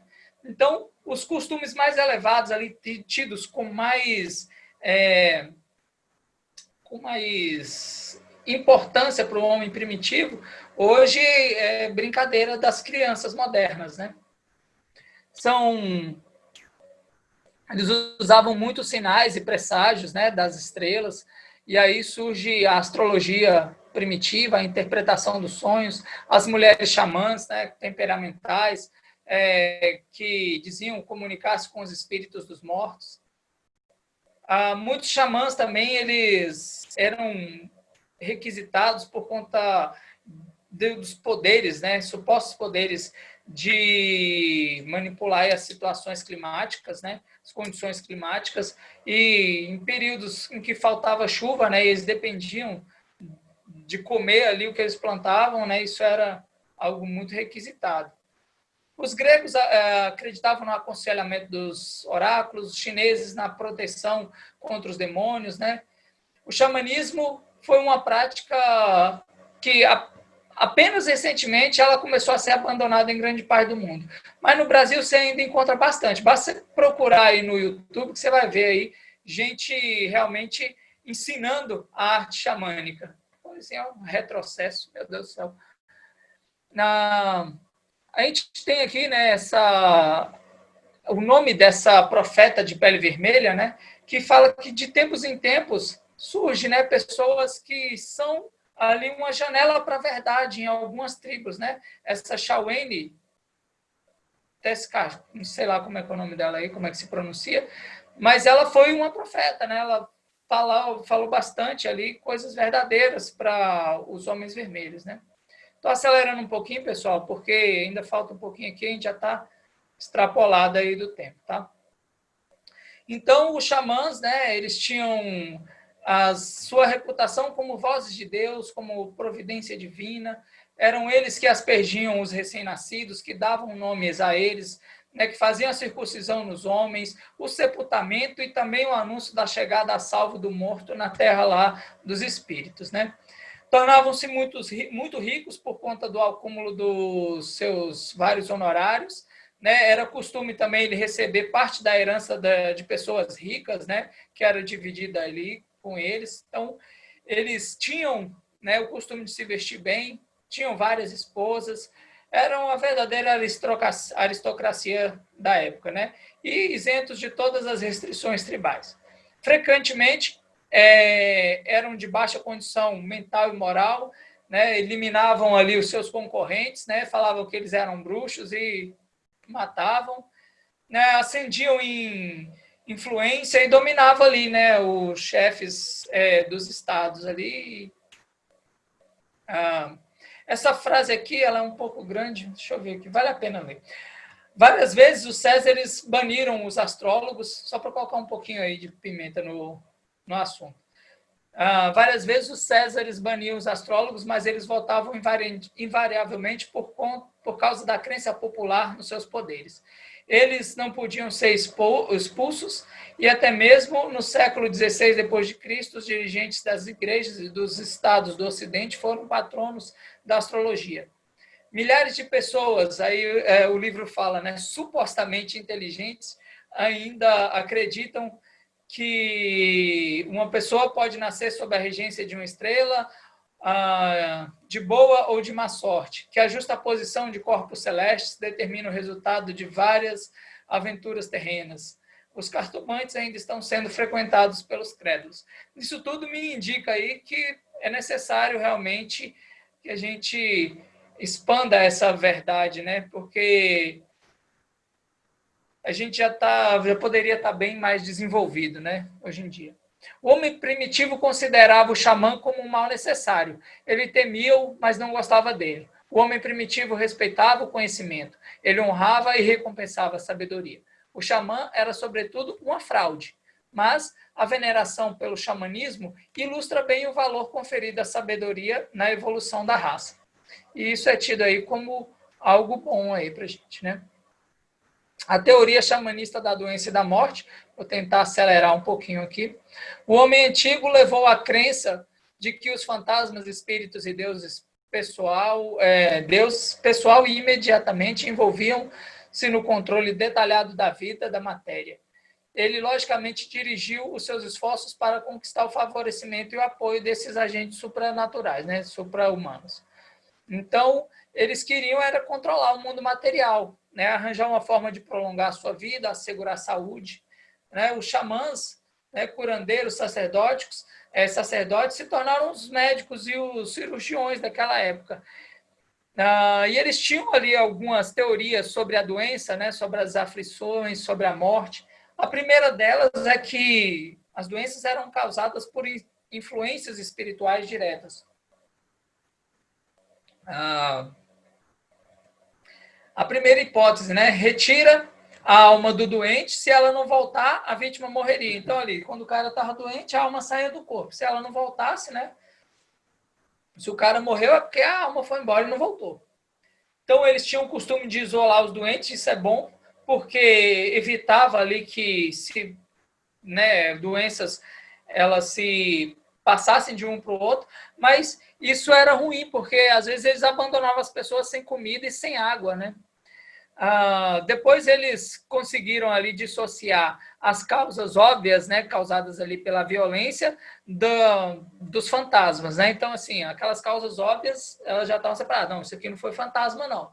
Foi por conta de violência mesmo, né? Porque era óbvio.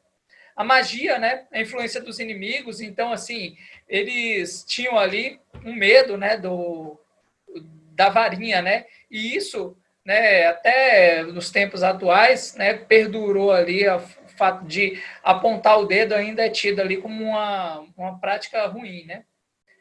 A execução das bruxas, vou acelerar, tá, galera, um pouquinho. O pecado, a punição pela violação de um tabu, né? Então, isso aqui sempre, né, teve ali esse link, né? Se a pessoa adoeceu é porque ela pecou, porque ela violou um tabu, né? Se morreu é porque violou o tabu, né? A doença era consequência da não observação do tabu, era uma expressão da ira divina, né?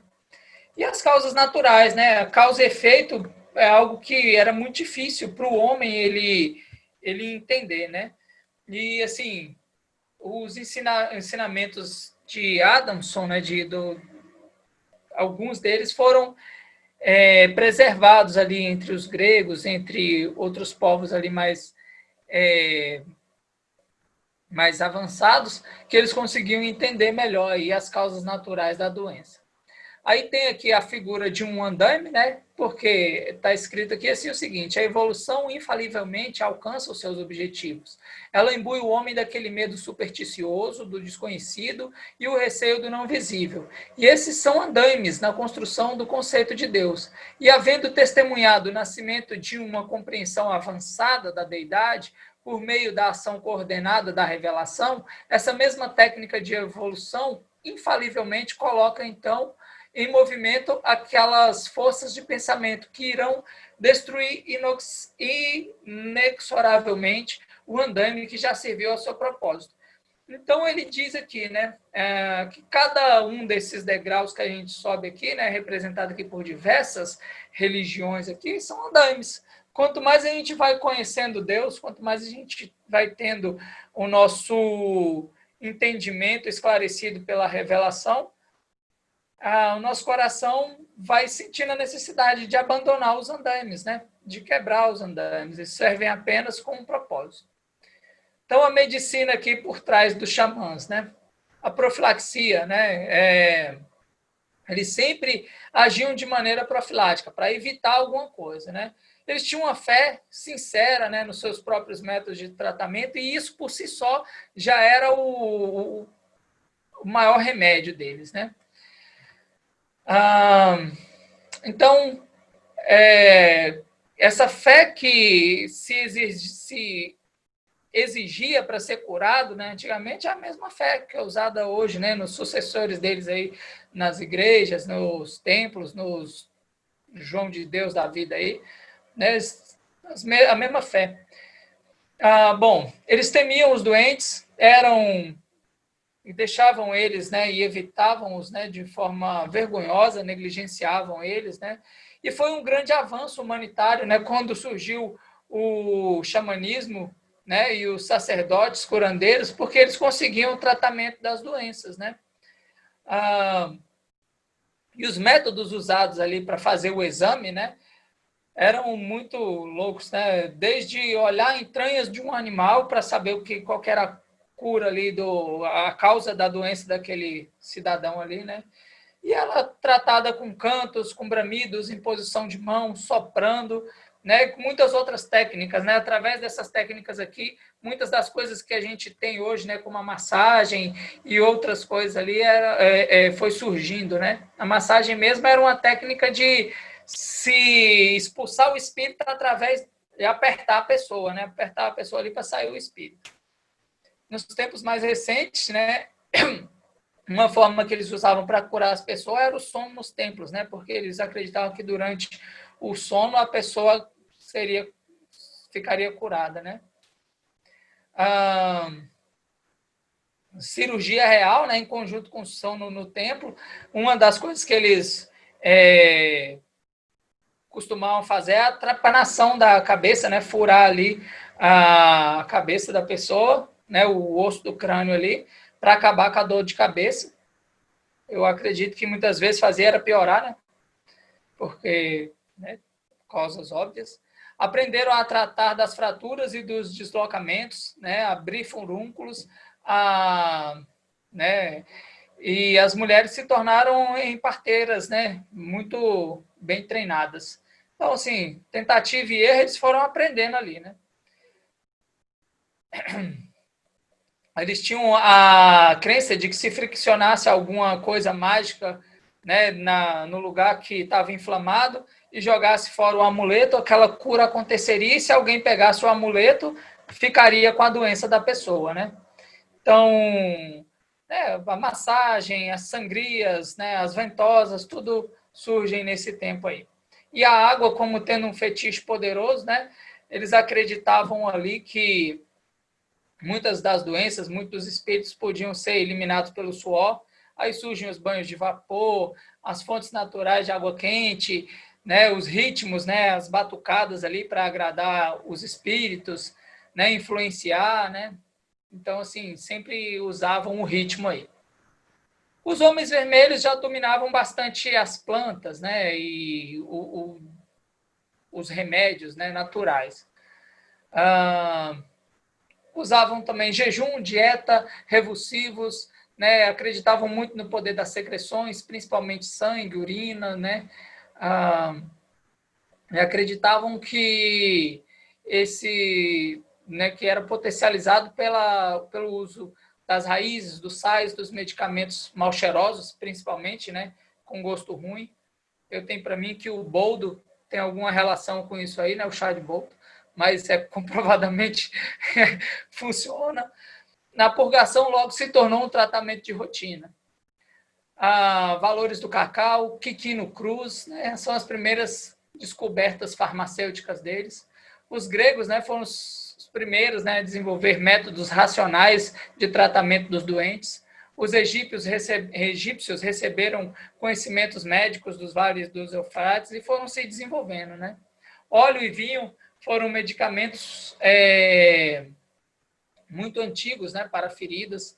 Hoje em dia o pessoal costuma também usar vinho aí para curar as feridas dos relacionamentos, né? Termina um relacionamento, toma vinho até morrer para poder curar as feridas. É brincadeira, tá, pessoal?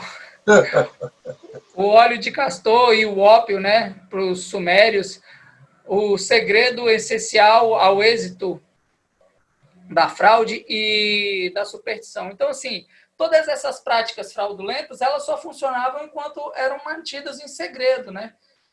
Então, ele era algo que tinha que haver, né, para poder manter ali essa técnica, né? Ela contava muito com a ingenuidade das pessoas. E o livro fala, né, que apenas os fatos, a verdade, buscam a luz plena da compreensão e rejubilam-se na iluminação do esclarecimento trazidas pela pesquisa científica. A gente vê a beleza do livro, né? Nossa Senhora, não termina nunca não, professor? Pelo amor de Deus. Os sacerdotes e os rituais. Está acabando, tá, pessoal? Muito longo. Muito longo esse assunto. O ritual, ele tinha que ser perfeito, tinha que ser preciso, e aí surge a necessidade de um sacerdócio, né? Para dirigir de forma meticulosa, né, o ritual, porque senão desagradava os espíritos. E aí, roça, já estava tudo errado, já os espíritos não se agradavam disso. O ritual era a técnica de santificação do costume, ela criava e perpetuava os mitos, né? Ela preservava os costumes sociais e religiosos. E as palavras, né, também eram ritualísticas, né? Até hoje a gente usa aí o amém, o selá. Um dos rituais mais antigos, né, as peregrinações aos santuários sagrados, né? E foram crescendo, né, desenvolvendo em cerimônias de purificação, de limpeza, de santificação. Finalmente, desenvolve-se nos tipos modernos de cerimônias sociais, de cultos religiosos, serviços que abrangem prece, canto, leitura, estimulante e outras devoções espirituais, individuais e grupais. Dos xamãs, a gente evolui para os sacerdotes, né? E a casta continua, né? Vai pastor, vai um tanto de coisa que vai só evoluindo. A evolução da religião, então, os sacerdotes, eles começam a especializar, né? Buscando ali explorar mais os seus talentos inatos, ou suas predileções especiais. Aí a gente tem pastor que é cantor, padre que é cantor, um que reza melhor, um que prega melhor, outro que faz sacrifício melhor, né? A religião se torna, então, institucionalizada e aqueles que se dizem ali os xamãs ou os sacerdotes reivindicam para si a guarda das chaves do céu, né? Então, a gente tem ali, né, que os sacerdotes eles buscavam sempre, né, através daquela mistificação, causar impressão, né, nos adoradores, né? O cara é uma pessoa ungida, né? A pessoa ela é de Deus mesmo, ela fala em línguas, sei lá, né? Isso aumentava a própria autoridade da pessoa. O grande perigo disso é que muitas vezes ela troca, né, o que é ritual pelo que é religião. E o ritual ele é estático, ele é morto. E a religião é um sentimento ali, um relacionamento de troca do homem para com Deus, de conhecimento constante, de crescimento constante. E isso se torna um grande perigo, né, para o ser humano, né, se identificar com isso aí, porque para depois quebrar isso aí é realmente muito difícil. O sacerdote versus o desenvolvimento científico, né, a gente vê aí o quanto que a igreja, ela, às vezes, é ela atrapalha aí o desenvolvimento científico por conta dos seus dogmas, né? Desenvolvimento espiritual, então, nem se fala, né? Porque se falar a verdade para um religioso, ele já te crucifica logo. Então, assim, ela causa realmente na mente das pessoas o aparecimento de um sofisma, né? Um enclausuramento dentro de uma verdade que para elas é a verdade absoluta e que torna elas inacessíveis a um conhecimento que vai libertá-las e que vai fazer delas pessoas melhores, pessoas que podem evoluir. Mas tem também os pontos positivos, né? Que é aí a estabilização da civilização, o engrandecimento de alguns tipos de cultura e por aí vamos, né? Tem que sempre saber olhar os dois lados da moeda. Os sacerdotes modernos, né, eles são dirigentes do ritual de adoração, eles estão trocando isso agora para se tornar teólogos, né, sempre na tentativa aí de definir Deus.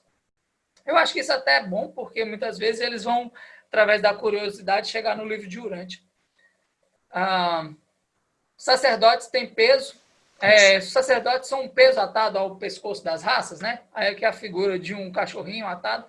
A gente tem que analisar isso com cautela, né? Porque, como eu disse, sempre tem os dois lados da moeda. Mas eles prestariam um serviço muito melhor se eles atuassem na emancipação das pessoas através do conhecimento e não no aprisionamento delas através de dogmas, né? Então, é isso. Aí chegamos aqui num slide aqui já no finalzinho, que é as conclusões, né? Eu concluo que os seres humanos estão passando por uma evolução, né? Que o medo gera grande prisão, um grande sofrimento, e isso tudo por conta de uma obscuridade de conhecimento, né? O caminho é sofrido, mas ele, mesmo sendo sofrido, ele gera aí também a concepção do homem, a concepção de Deus no homem, né? E aí a gente vê, né, a importância da verdade, né, para libertar essas pessoas, né, que sofrem tanto. Eu imagino realmente o tamanho do sofrimento mental que muitas pessoas até hoje sofrem, né, aprisionadas em certas crenças que se tornam verdadeiras crenças limitantes mesmo, né, da vida da pessoa, né, que causam verdadeiros fardos na vida dessa pessoa. Tentativa de autopreservação, né, sempre buscando ali se proteger, né, do desconhecido. A gente vê aí que a gente ainda vive na época dos xamãs, né, que eu vejo a maioria aí como xamãs modernos, sempre querendo ser uma autoridade na vida da pessoa, né, sempre querendo ser... Estou ficando sem voz. Sempre querendo ser uma pessoa que está entre Deus, né, sempre para fazer a ponte e, muitas vezes, trocar favores com aquelas pessoas. É uma grande ferramenta de controle social, né? Toda essa questão aí, né? Que você está trabalhando com o transcendental e as pessoas, né, acreditam em você como um líder. E é necessário abandonar os andames, né, que a gente vai deixando para trás. Isso não é fácil, né, mas é necessário. Toda essa história ela está impregnada em nosso DNA, a gente pode ver isso a todo momento, né? A sabedoria sempre vê os dois lados da moeda, né? Eu concluo isso. E é maravilhoso ter acesso ao conhecimento que está no livro de Urântia, né? A gente percebe também, por tudo isso que a gente viu, que o reino do céu é extremamente simples, está ao alcance de todos, né? E também que a seara é muito grande e poucos são os operários, né? A gente pode ver isso aí, pouquíssimos, mas assim, o número é quase irrisório mesmo, né? E eu vejo muito, né, sobre o amor de Deus também, e principalmente a necessidade de expandir esse amor de Deus, né? As qualidades divinas de Deus, né? Do perdão, da bondade, né? Da longanimidade dele. as necessidades da nossa entrega à causa, né, que realmente vale a pena, né? Qual é a causa que realmente vale a pena, né? A gente investiu o nosso tempo, né, como a única moeda para comprar a liberdade dos nossos irmãos. Como? Nos tornando capazes de falar isso, de libertar outras pessoas, né? Que nem a irmã falou mais cedo aí, se não me engano foi a Tânia, né? Que eu não tive a perspicácia de falar para eles lerem o livro. Mas muitas vezes, se a gente treina bastante isso vai saindo naturalmente de nós, e a gente se torna verdadeiros defensores dessa verdade e acaba que liberta as pessoas, né? Passando aí verdades que elas precisam conhecer. Ensinar e pregar a verdade é uma prova de amor e cuidado, né? Essa é uma das conclusões que eu chego. E realmente vale a pena, e é um privilégio servir a Deus. O que vem à frente, né? No dia 12/8, prece, adoração e evolução, por Sueli. Depois, dia 19, os problemas sociais da religião, com a Lilian. A religião na experiência humana, Geraldo vai trazer para a gente. E, por fim, a verdadeira religião, com nosso querido Henrique, que vai trazer para a gente. Tenho certeza que vai ser muito emancipador, aí, um verdadeiro quebra de paradigmas para todos nós. Quer aprender mais? Então, a minha dica para vocês que querem aprender mais é: ensine aos outros. Assim vocês vão aprender muito mais, vão receber muito mais. Pessoal, desculpem e muito obrigado pela paciência de vocês aí. Foi o melhor que eu consegui aí. Espero que o Espírito Santo faça o restante que eu não consegui fazer. Parabéns, viu? Muito obrigada. Obrigada. Gratidão. Agradeço. Assunto muito, muito denso, né? Muito assunto. Foi ótimo. Chegou a você ficar rouco, né, Adriano? Fiquei sem voz. Você pode falar.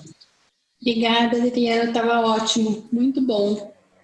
Que bom que vocês gostaram, pessoal. Obrigado. Foi mesmo. Como eu disse, é um assunto que me tira da minha zona de conforto totalmente, mas foi muito gostoso falar a respeito disso. Espero realmente que tenha sido proveitoso para vocês. Claro que tudo que foi feito, foi falado, não substitui aí a leitura do livro, né? Quando vocês lerem, eu espero que isso aí refresque na mente de vocês. Com certeza. Muito legal. Muito obrigado, Adriana. Eu que agradeço. Gente. Boa noite, pessoal. Boa noite, pessoal. Prazer gigante estar com todos vocês aqui hoje mais uma vez. Um abraço. Boa noite a todos. Boa noite. Pessoal, boa noite. Adriano, obrigado. Estava show, fantástico. Obrigado pela apresentação. Tá? Obrigado, pessoal. Boa noite a todos. Fiquem com Deus. Boa noite. Muito Um abraço. Adriano, isso tudo foi ótimo, viu? Tchau. Obrigado, gente. Maravilhoso. Tchau, pessoal. Boa noite. Boa noite. Abraço.